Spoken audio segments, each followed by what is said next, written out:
A Baltimore police officer found not guilty on all charges. On all charges. And this was an officer, Officer Edward Nero. He faced second-degree assault, misconduct in office, and reckless endangerment charges. Okay.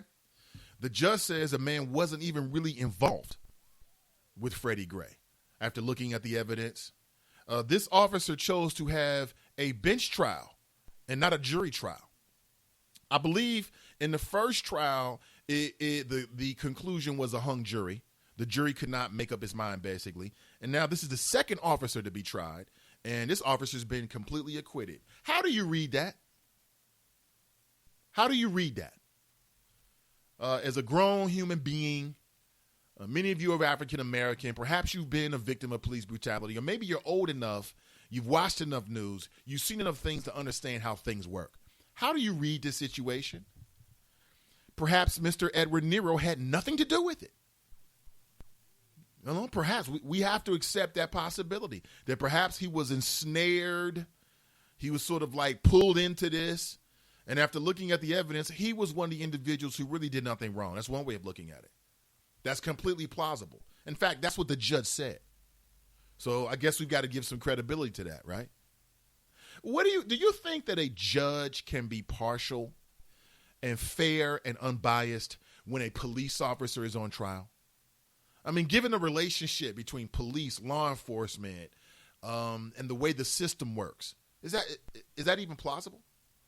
I mean, if it's not, I'm not sure what our recourse would be. What's the alternative?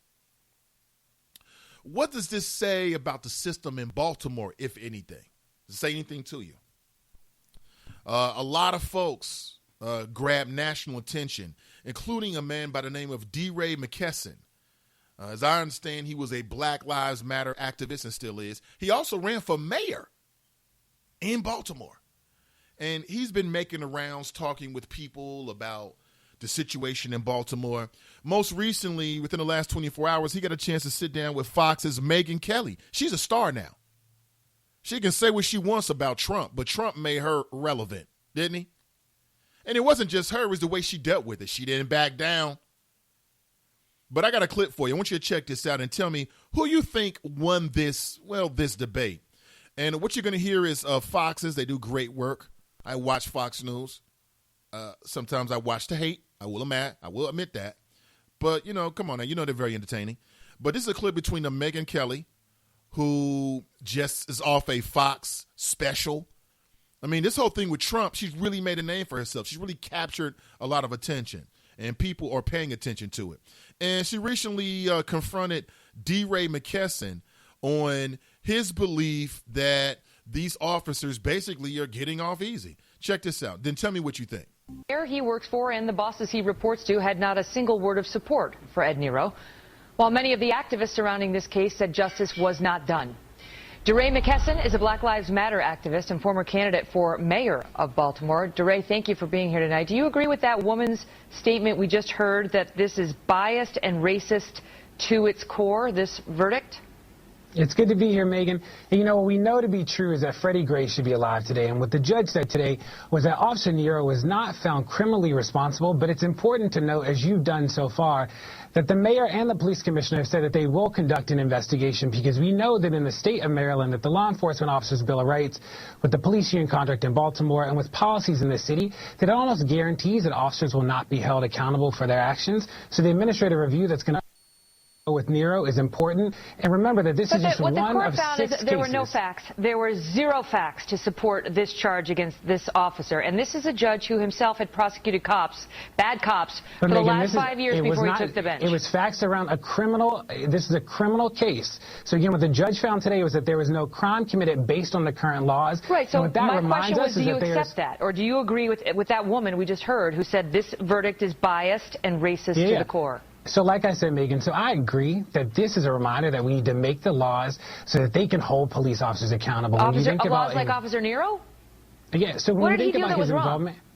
So again, what this said today was that given the current standards, that he was not criminally responsible. We've seen this play out in verdicts all across the country. But what did he do that was wrong, accountable. DeRay? What specifically did this guy do? Because what the evidence showed us was he had virtually no interaction with Freddie Gray. None. No. So did you read the verdict? So that what the judge does say is that he actually did have involvement with the stop, but not the arrest specifically. So he was involved.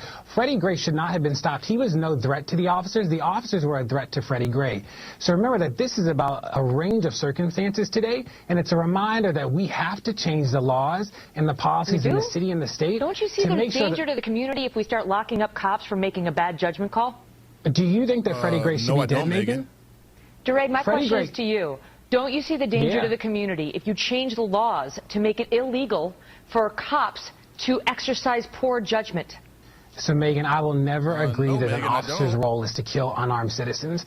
Freddie Gray entered that van alive, and he left the van with his spine damaged. So far, the only two groups to weigh in on whether that was the fault of the cops have concluded that this is a mistrial and that the cop was not guilty. So the facts so far are not coming out to support some sort of intentional harming. We have 5 more trials. I hope that suggesting that because there's one acquittal, that means that all of the other cases don't matter. That's a really interesting You're suggesting these cops killed this man, and I'm telling you that while Freddie Gray died in police custody, that has not yet been established. What I'm saying is that Freddie entered the van alive, and that was not the condition that he came out in. He came out with his spine. And who caused it and how remains to be seen. But you're positing to the audience that these cops did it, and I'm telling the audience thus far the evidence doesn't support that.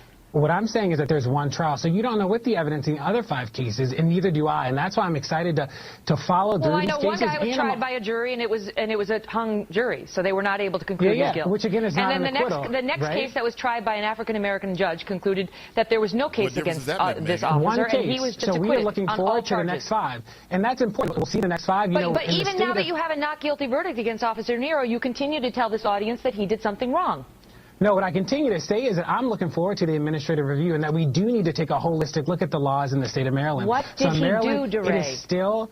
in Maryland, in Baltimore City, it is okay for officers to hog-tie and chokehold citizens. We don't think that that is okay.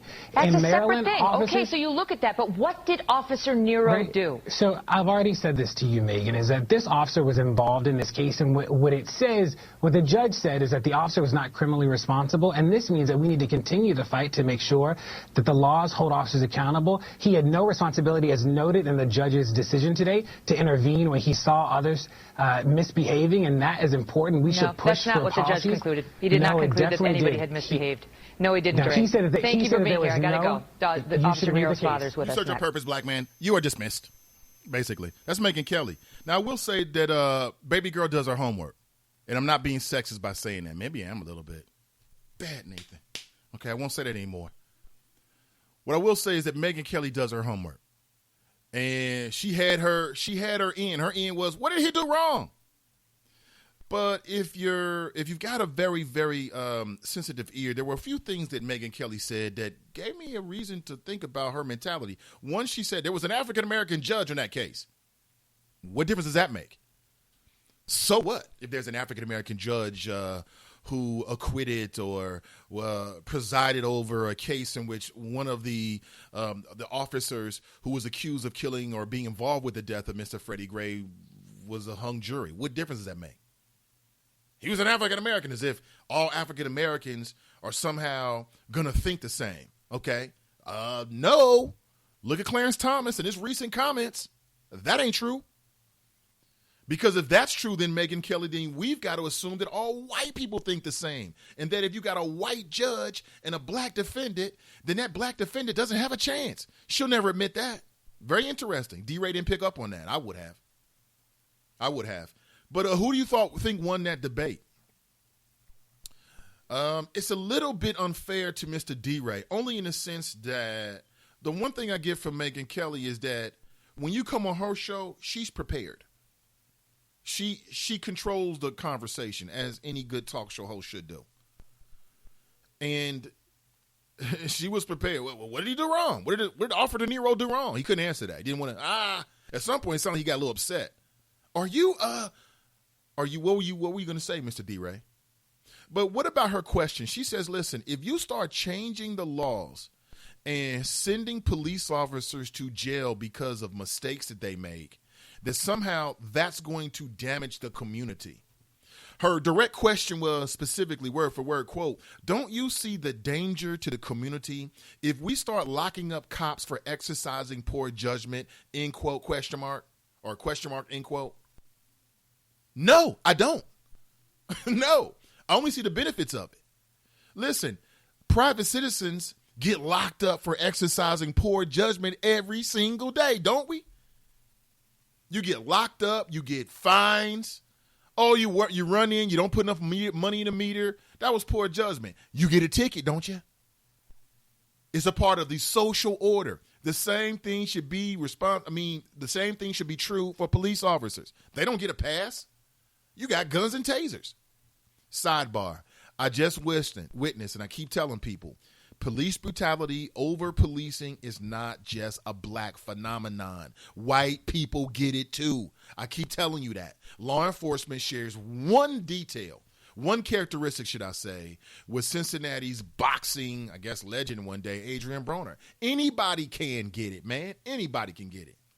I watched a video this morning as I was getting ready for the show of a man who was in custody. He was in the police cruiser, apparently, white guy. Apparently he had smoked some synthetic marijuana, which don't even sound right. Why are you smoking synthetic marijuana? It's stupid. Okay? And he starts geeking out, and I guess the police said he was resisting arrest, and they tased this man like over 10 times. He died. You can actually hear him saying, "I'm dead, I'm dead, I'm dead." The man's last words, his mother was standing right next to the police officer, white woman. He's like, "Don't tase my baby." Tase him anyway. Anybody can get it. It's not just a black thing, okay? But back from that sidebar. But is there any truth in what Megyn Kelly says, or is this just some of that good old-fashioned BS? Some of that bully swallow, yeah? Is that what it is? Don't you see the danger to the community if we start locking up cops for exercising poor judgment? I'm sorry. It depends on the degree of poor judgment. Now, if it's something relatively minor, no. No, I don't want to see a police officer locked up for something minor or to lose their job. No. If you're causing people to die, yeah, you got to go. And you need to stop at jail first. And when that starts happening, that's going to improve the confidence that the people have in the system. That's why you get social unrest. That's why you get people turning over cars. They feel like the system doesn't benefit them. It's not fair and unbiased. But what do you think? Don't you see the danger to the community if we start locking up cops for exercising poor judgment? Shut the up, okay? Just leave it at that. Just leave it at that. Megyn Kelly. And she needs to thank Trump, okay? Because Trump has exploded her career. But back to your chat. Pat writes, "I'm a homeowner, always voted for the school levy, and my grandkids go to Winton Willards in Springdale. Will this help to make CPS report card better, question mark?" It could, yeah, because the kids, let's say this all passes. And let's say that we fully fund the preschool promise, okay, whatever that is, whatever that means. And let's say that means, without getting into all the details, let's say that means that now we have, you have young people who, before they go to kindergarten, before they even get into the public school system, are better prepared, which means they're going to be better kindergartners, better first graders, second graders, third grade, because again, those third grade reading tests are the benchmark for future prisons. Third grade, fourth grade, fifth grade, great. Okay, let's say that works. Yeah. You're going to have better report cards. And we're going to have a better quality student, more prepared. Rhonda writes, "Another officer got off for killing Freddie Gray." Yes, ma'am. We just discussed. What do you think about what Megyn Kelly said? Like, "Oh, well, he didn't mean to asphyxiate him to death, but he was resisting arrest. Oops, my bad." As a private citizen, if you did something like that to an officer, your ass is going to jail. If you get pulled over, routine stop, and you're just so afraid of police officers that you just have a psychotic break in the moment, temporary insanity, and you try to pull off, and you're not meaning to kill anybody, you're just trying to get away from this officer because you're afraid for your life. because you've been watching all this stuff on television and you inadvertently drag a police officer, your ass is going to jail and you might never get out. That's a mistake. No. Some mistakes cost you. That's what I've learned as an adult. Why should it be any different for police officers?